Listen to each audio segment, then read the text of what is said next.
Ok, estamos de volta ao vivo aqui com Frente a Frente dessa segunda-feira, conversando com o pastor Sérgio Queiroz, do projeto Cidade Viva. Ele que passou ali ao longo desses 2 anos e 7 meses no governo Jair Bolsonaro. Estamos tratando de vários temas aqui. Daqui a pouco ele vai falar sobre os passos dele para 2022. Mas olha, no Frente a Frente passado, eu dei uma sugestão aqui, uma dica para o telespectador do projeto Oré Residencial. Então muita gente passou a semana me perguntando, cara, fala de novo sobre isso, ficou interessado nesse mais empreendimento da Massai. Então fica atento aí. Você já pensou em morar no melhor bairro de João Pessoa, em frente ao mar? A Massai apresenta aí a você o seu mais novo empreendimento na Orla do Cabo Branco. É o Oré Residencial. Esse prédio é um paraíso em nossa capital. Conta com apartamentos exclusivos, com a vista de tirar aí fôlego, como é ali na praia do Cabo Branco, né? Além de uma área de lazer digna de um hotel 5 estrelas. Olha as imagens aí. Com rooftop, piscina, deck, espaços gourmet para você aproveitar com a família e amigos. Área verde e muito mais. Sabe como é o nome? É o Oré Residencial. Olha, você está vendo aí as imagens. É sinônimo de qualidade de vida e você merece, claro, fazer parte dessa experiência transformadora. Afinal, viver a poucos passos do mar, no coração do Cabo Branco, é um privilégio para poucos. O Oré Residencial é assinado pela Massai. É uma empresa que já possui 25 anos de mercado com mais, olha só, com mais de 1.500 unidades entregues aqui na Paraíba. Essa construtora sempre confere aos seus clientes empreendimentos de alto padrão e projetos inovadores que já transformaram a vida de inúmeras famílias. Então, se você deseja viver aí a melhor experiência e morar nesse paraíso à beira-mar, que é o Oré Residencial, entre agora mesmo em contato com o corretor de sua preferência e aí faça aí uma visita, uma explanação. É algo que você não consegue tirar os olhos, veja aí, padrão da Massai. Acesse o site massai.com.br para saber mais sobre o Oré Residencial. Construtora Massai, 25 anos de sucesso aqui na Paraíba. Bom, pastor Sérgio, você prometeu aí para esse bloco dizer, então, você já teve o nome, como eu citei, mesmo não sendo filiado a nenhum partido, mesmo nunca disputando, você já teve o nome. A cada eleição a gente vai ali discutindo na pré-campanha alguns nomes e aparece o nome do pastor Sérgio Queiroz, e aparece o nome. Quem lança, quem faz essa citação e, particularmente, você desistiu disso por completo ou ainda, enfim, alimenta essa agenda para 2022? Luiz, eu talvez fale algo que vai chocar algumas pessoas. Eu não acho que a política deve ser feita por qualquer pessoa que seja simplesmente um homem correto ou uma mulher correta. A política envolve conhecimento. E isso, às vezes, as pessoas desconsideram. É um cara bacana, da cidade, que o pessoal gosta, que é bem casado, ou que tem uma vida correta, e eu vou me candidatar a alguma coisa. A questão é que a política, ela envolve ciência, ela envolve arte, conhecimentos mínimos de direito constitucional, de orçamento público, de gestão pública. Senão você vai ser ali um instrumento de manipulação nas mãos de uma massa, entendeu? Muito sabida dentro de um parlamento. Então, por que eu estou falando isso? Eu quero apenas trazer fatos. Olha, eu tenho formação em engenharia, formação em direito, formação em gestão pública, formação em filosofia, em teologia. Tenho 30 anos de serviço público. Eu acho que as indicações, e aqui eu quero deixar bem claro, para que eu me candidate a algum cargo, não é porque eu sou pastor Sérgio. Talvez a história do Ministério Cidade Viva, tudo que a gente fez sem ajuda pública, com recursos privados, isso possa chamar a atenção das pessoas. Gerir muita coisa com pouco recurso.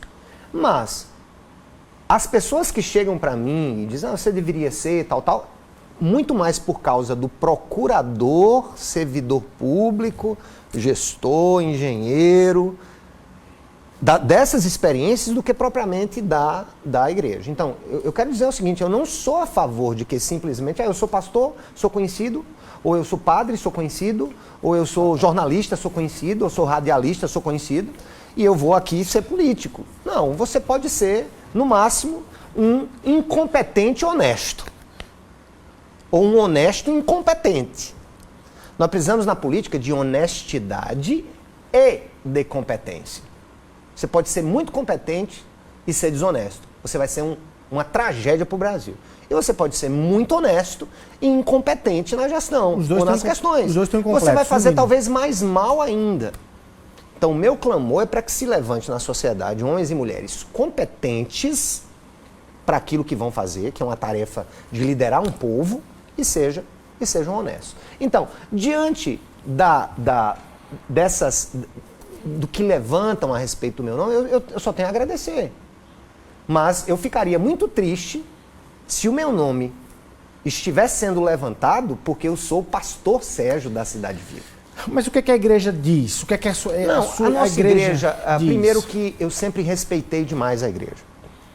Luiz, eu nunca subi no púlpito da Cidade Viva, e qualquer pessoa pode fazer esse levantamento. Testemunhar isso. Para dizer o nome de nenhum candidato ali. Mesmo tendo os meus apoios pessoais, mas eu nunca levei a igreja a pensar como um rebanho cego e imbecilizado. Nós temos na Cidade Viva gente de vários perfis políticos. Até porque a igreja de Cristo é a igreja para todos. Entendo que o cristianismo tem um alinhamento conservador, de respeito à família, de ser contra o aborto, de ser contra a corrupção. Essa pauta combina muito. Mas o cristianismo também é a religião da solidariedade, de olhar para o pobre, de estender a mão. Não é só eu dizer assim, você tem que dar a vara para o cara pescar. E se o rio estiver seco, ele vai pescar onde com essa vara bonita?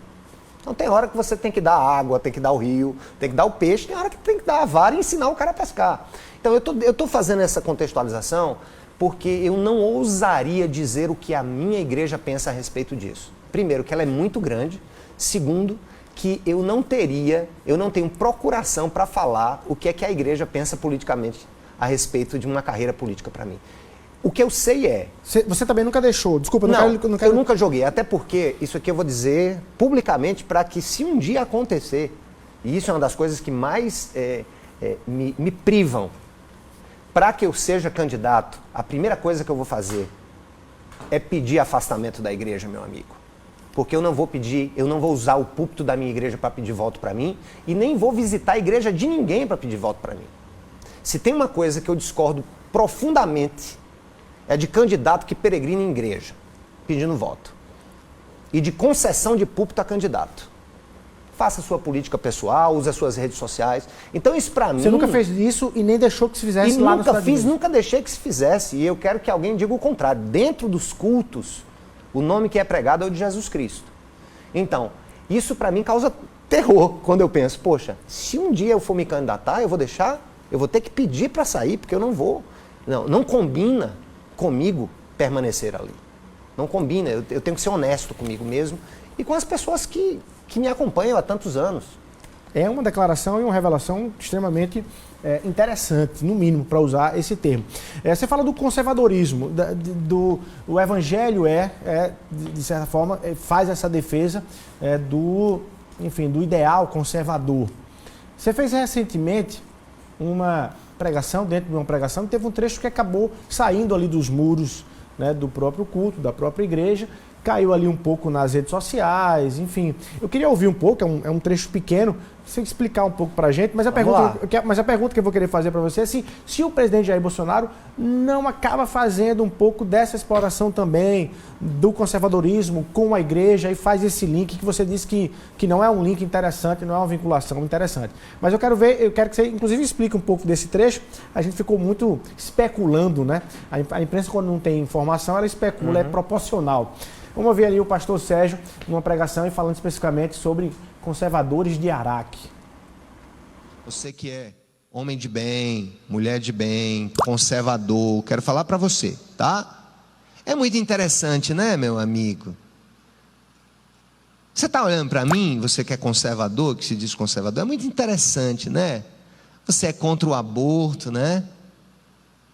Você é contra a corrupção, né, bonitinho? Mas você é um pornógrafo, né? Você é um adúltero, né? Você traz sua mulher, não é? Você traz seu marido, não é conservadora.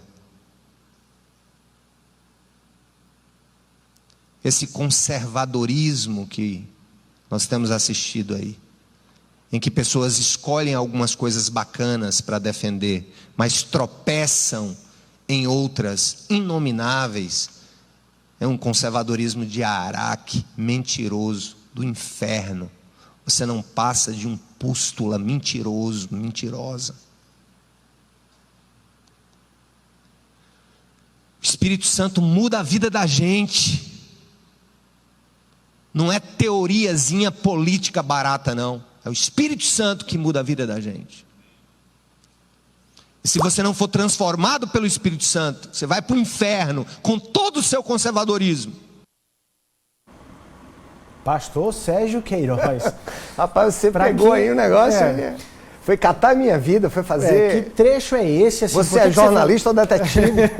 Que trecho é esse especificamente? Não, Ele ficou- isso é... Olha, O que lhe inspirou nesse momento para fazer Não, uma fala veja dessa? bem, isso é uma inquietação Existe que uma eu tenho exploração visto. do conservadorismo equivocada, é isso? Não, eu não acho que existe uma exploração. O ser humano, ele é especialista em levantar as bandeiras que ele é forte e esconder as bandeiras em que ele é fraco. É uma tendência de autodefesa, de sobrevivência, transferência de culpa. Eu não tenho nenhum problema com conservadorismo, pelo contrário, eu me considero conservador. Sou contra aborto, sou a favor do casamento bíblico, como está especificado ali. Eu sou a favor, totalmente a favor da indissolubilidade do casamento, de tudo isso. A minha questão é que tanto membros da esquerda quanto de direita parecem escolher algumas pautas e esquecer outras. E fazer daquilo a sua vida. Como eu estou mais no campo da direita, eu prefiro criticar aqueles com quem eu ando. Acho que é um princípio de Jesus. Olha primeiro o cisco, a trave que está no teu olho, para que você possa ajudar o outro a tirar o cisco do olho dele. Então, nessas confrontações que nós estamos vivendo hoje, eu prefiro fazer uma análise mais pessoal minha, como daquele segmento, digamos, em que eu faça parte ou com o qual eu concorde em uma maior quantidade de tópicos. Então, eu tenho chamado isso de conservadorismo seletivo. É quando, eu sou contra o aborto, mas eu não tenho nenhum problema em trair minha esposa. Peraí, pô. Eu costumo dizer uma coisa, olha, um homem que trai a sua esposa, quem mais ele não trairá? Quem mais ele não trairá? Aí eu falo de pedofilia e pouca gente sabe que os maiores índices de pedofilia estão no meio daqueles que são usuários contumazes de pornografia. Um pornógrafo, um viciado em pornografia, ele tem muito maior possibilidade de ser um abusador de criança e de violentar uma mulher e de bater em uma mulher.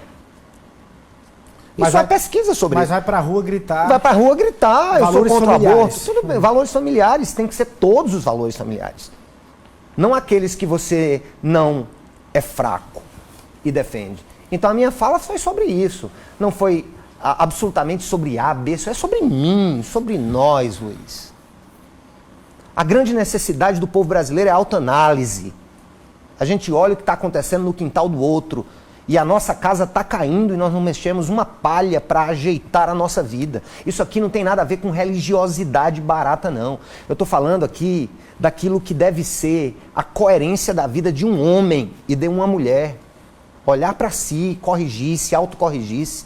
Se a gente tiver essa capacidade de ver os nossos erros mais do que... É porque assim, eu uso essa metáfora.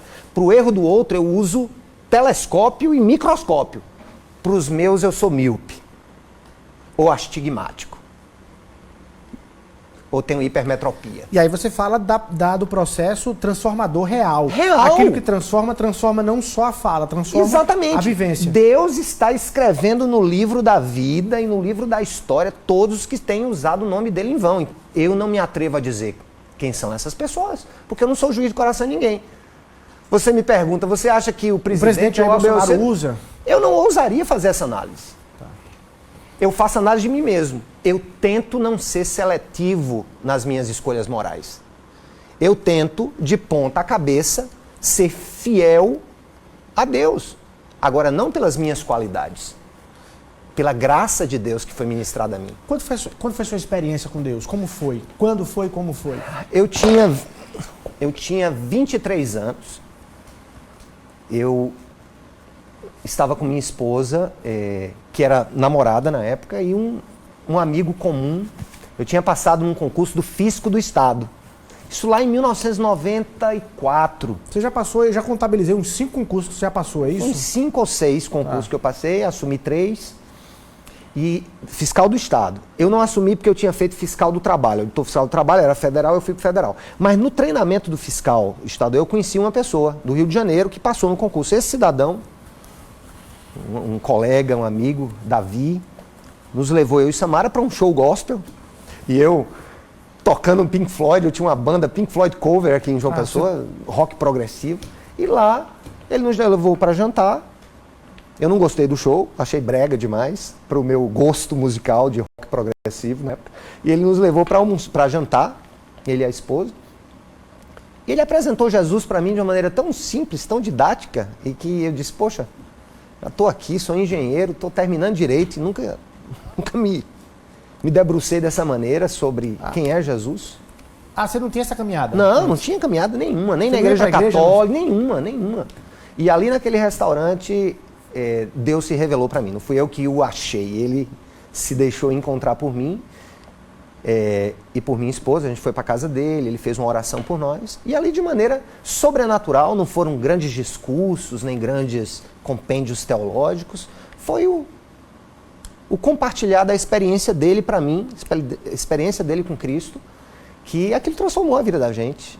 Então, de uma hora para outra eu estava indo para a igreja, como nunca, querendo que o domingo chegasse, comprando livros, eu e minha esposa, santificamos o nosso namoro, casamos um ano depois, e aí foi um negócio assim, feito uma avalanche, aconteceu tudo tão rápido.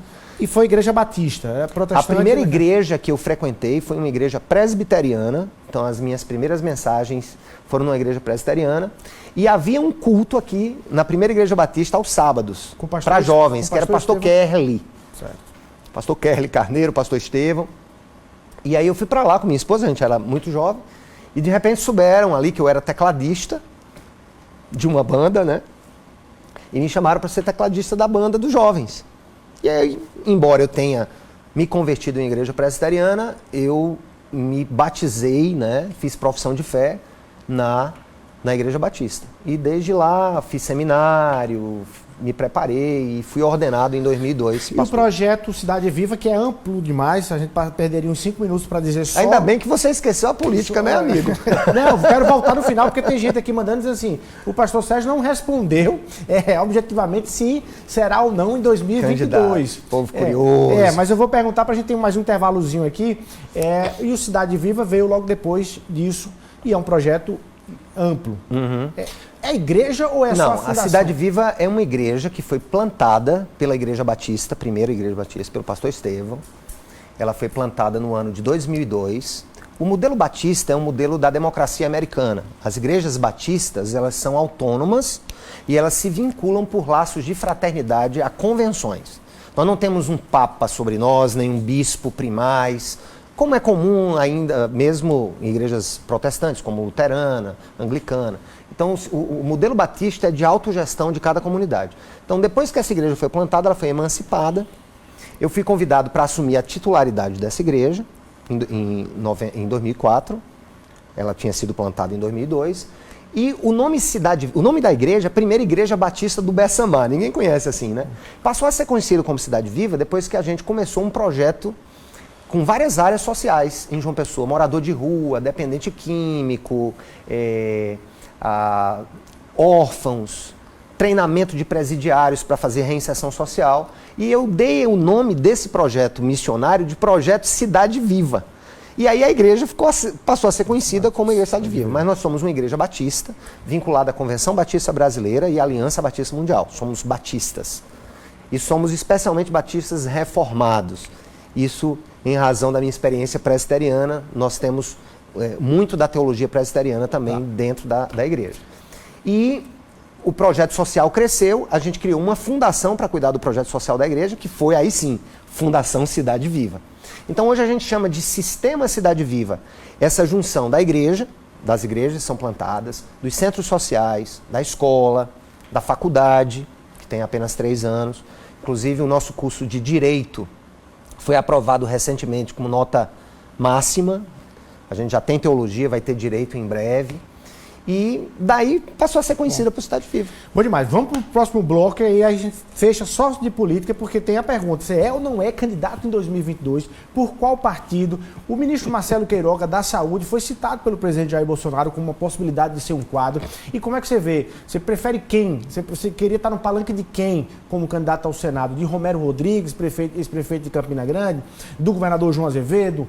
De outro candidato? De um candidato, todos que votem em Bolsonaro para a reeleição? Vai responder tudo isso, se Deus quiser, no próximo bloco. Quem sabe, vai rapidinho, né? Eu vou responder. Um minutinho, a gente está de volta.